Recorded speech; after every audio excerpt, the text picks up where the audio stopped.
Yo, what's up everybody? Welcome back to the channel. With me again, in case you missed the last video, is Jack from Brosridebikes. Welcome back, buddy. How's it going, guys? Thanks for having me, Jeff. I'm excited to be here. Dude, so we're back on the start line of another national championship, except this isn't you. This is your brother's footage, right? Yes, this is my brother, Eli Watson. And this is a different category. This is not your race. This is fresh content. This is the 13 to 14-year-old category, which crazy, right? Eli's only 13 to 14. I was surprised by this because you and your brother are racing like P1-2 stuff in Southern California, and here you are at a national championship. The whistle's been blown, off they go, and you're going to be talking on behalf of your brother. Unfortunately, he's out of town training, doing something probably on his bike right now. He's not able to talk about it, but kind of a bonkers first lap. Talk us through it. Yeah, so they started out with 40 riders, and position was key here. Ooh, there's a bump. punchy climb in the middle of the race, and that really separated out the field. So Eli is sitting like mid-pack right now, and gaps just start opening up as the front guys are drilling it, and he kind of gets gapped out. So he is going to pay for it in a little bit, doing some work to get back to those front riders. These dudes were shot out of a cannon. I mean, he was not doing a small amount of power, and the front riders are still taking off. And you can see he's going to navigate. He's such a good field sprinter. So a little something about Eli. Jack, we talked about you in the last video as being a sprinter. Now correct me if I'm wrong. You're more of like the rounded athlete. You spoilers ahead. You rode the Breakaway in your race. Eli is like the pure field sprinter, right? Definitely pure field sprinter. His max power is like 1400 or something. Mind blown. The kid is he's 13, race age 14? 13, race age 14, and he can hit 1400, which is insane. I can't even do that. Unreal. Like, what is he going to do in 10 years? It's unbelievable. But anyway, he's got his work cut out for him right here, because this is what we were talking about. He's been making all this power. He's doing 30 miles an hour. And look, there's like 10 riders still up the road, guys. We're lap number 1, and he's got his work cut out for him because, these riders, they look smoked already. We're, what, 1 minute into this race? And Eli takes it up himself, and he's got to close this gap. I don't know about you, Jack. This is looking intimidating. Yeah, definitely. I was on the sideline, and I was like, Eli, what are you doing? Get up there. And I was scared for him, so I don't know what he was feeling. He must have been. But then those front riders started slowing down and playing games after a minute of going that hard. I don't think it's something they can sustain. I totally agree, which is good news for Eli here, because he does make it. But man, like I've looked a lot of race footage you guys have submitted, and that was like 50-50 shot of him making it across. But you and your brother, you guys are just on another level. So of course he makes it across, and now he's in this select group of like 10 or so riders, which completely changes the dynamic of this race within the first lap. Let's fast forward and see how that plays out. All right, just a few laps later, we have Eli happily tail gunning on the back of this lead group of about 10 or so riders, doing what sprinters do, saving his energy. And there is somebody who is missing out of this lead group of 10, somebody important. Jack, tell us who that is. The winner of yesterday's road race had gotten gapped out on the first lap, and he is behind in like a group of 5 chasing hard. And I am yelling at Eli from the sideline, telling him this. And so Eli makes the smartest decision ever and gets to the front and drills the pace so they can get a bigger gap on that road race leader, because you do not want him coming and rejoining the lead group. Absolutely. I love this move for so many reasons. Like you described, you got to keep the pressure on the road race leader the road race winner from a couple days before. The timing that Eli chose is so big brain strategy here. He went up the climb, right? And you saw he popped off big numbers. How heavy is your brother? I mean, 1,200 watts is big, but I think he's like 142 or something, so he's not that much lighter than me. Huge numbers for that weight. And I don't know if the intention here is for him to like solo in for glory, right? Because he still trusts his field sprint, but it's to keep the pressure on and to make sure that, hey, there's no free rides around here. If he's going to make it fast, he's not going to do it with everyone in his draft. He does pull out this other rider, so I don't know, Breakaway? What do you think, Jack?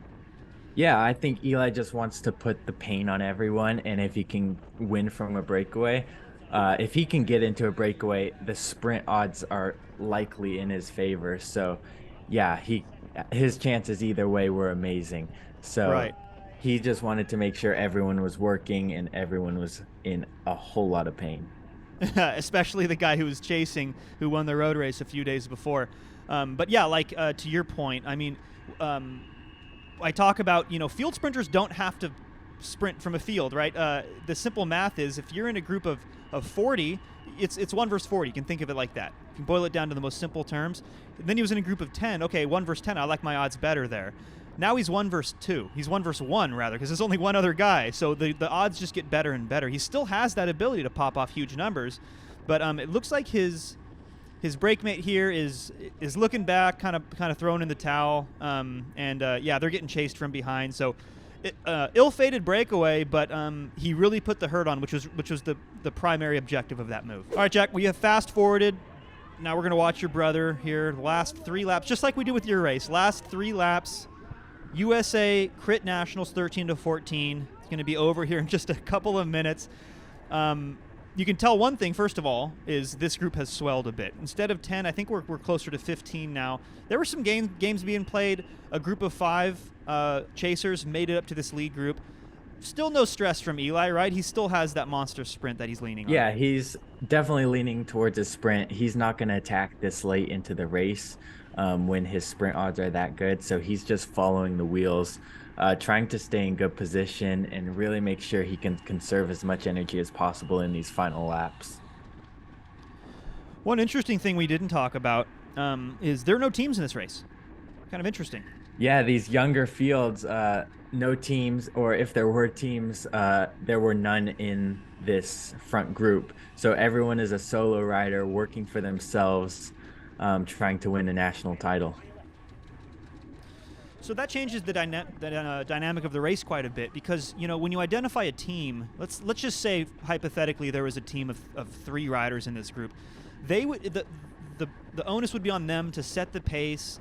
They would have to do stuff. They would have to drive the pace of this race. They would be sending attacks. They would be doing things that they want to do, and everyone would kind of be looking to them. That's just how race dynamics works. But with a bunch of individual riders, it's really just the Wild West. Like this is, and this is probably why Eli's moved up here, because I would just make sure that he doesn't run into a situation where he loses contact with the front riders. He wants it to come down to a field sprint. That's his specialty. And in a situation where there's no team control, it's not as fast. Individual riders can open a gap, and then everyone kind of plays that game of chicken of like, no you, and then all of a sudden, a solo attack can come in for the win. I would be extra sensitive to that, and it looks like Eli's doing just that. He's moved up. He's keeping a close eye. He did a pretty good effort on that climb, and he's just making sure that things just stay glued together for a field sprint. Yeah, I think everyone in these final laps, I mean, this late into the race, no one really knows. Like, these kids haven't raced each other much. Eli raced up at Voss. He was in my category. So, like, no one knows each other really. So, everyone probably thinks that they have a good sprint, but they haven't sprinted against Eli. So, yeah, everyone's probably just betting on the field sprint and not wanting to attack, which makes these last couple laps really slow. And yeah, everyone's on edge watching for the final move to go. Excellent news for Eli, by the way. That's how I came up. The categories was like, I realized, okay, I can't climb, I can't time trial, but at least I can sprint. And I feel like for newer riders, people don't assume they're really good at climbing, but most people, when they're new to racing, assume they're good at sprinting. Have you noticed that? It's kind of a weird phenomenon. Yeah, I think riders just like don't want to be in the pain of the long efforts. So they're like, oh, I'm just good at this 20-second effort, which really they could be better in the longer efforts if they were willing to suffer, which that's what makes cycling so difficult, is that willing to suffer for those long periods of time. And I am not good at it, so I don't understand. But when I see people Like, for example, it does look like there's a move going off here. Yeah, that's smart move right there. You like get around that guy. You don't ever want to be in a position where you're hoping somebody's going to do something for you, because they probably won't. And it was good for him to get around. It does look like, now that we've mentioned this, that it seems like somebody's doesn't want to wait for a sprint, because now this is all of a sudden really fast again. And this is why it's so dangerous with a bunch of solo riders, because you'll have people who don't trust their sprint. You know, we talked about how a lot of people think they do for some reason, but then maybe you'll have some riders in here who realize, oh man, I've lost in this situation before, and they roll the dice on something from 2Ks out, like we are right now, which is not an incredibly long effort if you're committed to it and people look around. This is a chance for solo riders to get away. And yeah, we're all back together. I assume it's just going to slow down again. We're going to have a few more of these yo-yos, I suspect. I know the outcome of this race, but I don't know exactly how it happens. Go ahead, Yeah, and Jack. I think when the group bunches like this, if you're not super confident in your sprint and you realize everyone else is tired and they're playing games, then if they're playing chicken and you get a little gap off the front, slow is smooth and smooth is fast, right, Jeff? Yeah, attaboy, I love that. Yes, absolutely. And when the group slows down, that's the time to launch, right? Like as a fellow sprinter yourself, Jack, that's the scariest time. When things slow down, I am always looking around, okay, who's going to launch the counter? Who's going to send that big slingshot, right? Yeah, for sure. And so Eli right here, he's on the back, tail gunning a little bit. And I think he's just keeping an eye on the front guys. Whoa, that was a little sketchy. He's keeping an eye on the front guys, but I think is this one lap to go here? This is one to go. We're 1K to go, although I like being on the back so you can keep an eye on what's going on. With 1K to go, it's about time to move up, because at this point, if somebody attacks from like position 3, you might not even know about it. He definitely needs to move up, and I think some guys try punching it up the hill, but Eli was very confident in his final like 1 minute effort, so he knew that if he could and that was a great move. Oh, sketchy! Someone unclipped. Yeah, it looked like he unclipped. That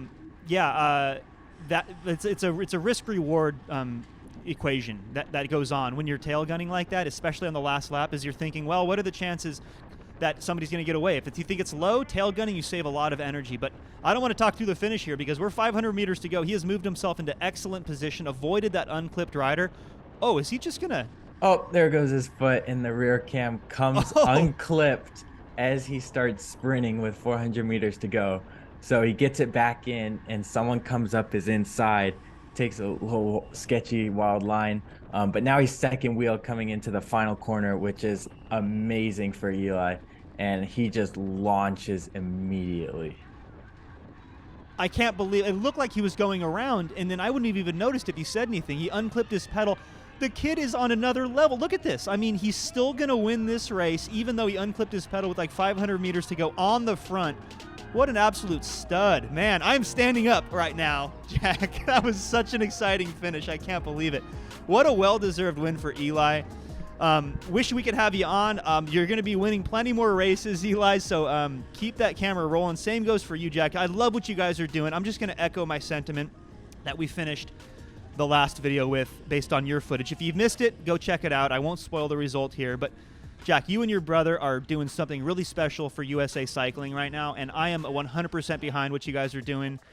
Love having you on the channel. Keep the GoPros rolling. I'd love to have you back. Thank you so much. Thanks for having us. It was a pleasure. Follow their socials, link down in the description. Catch you guys in the next one. Peace.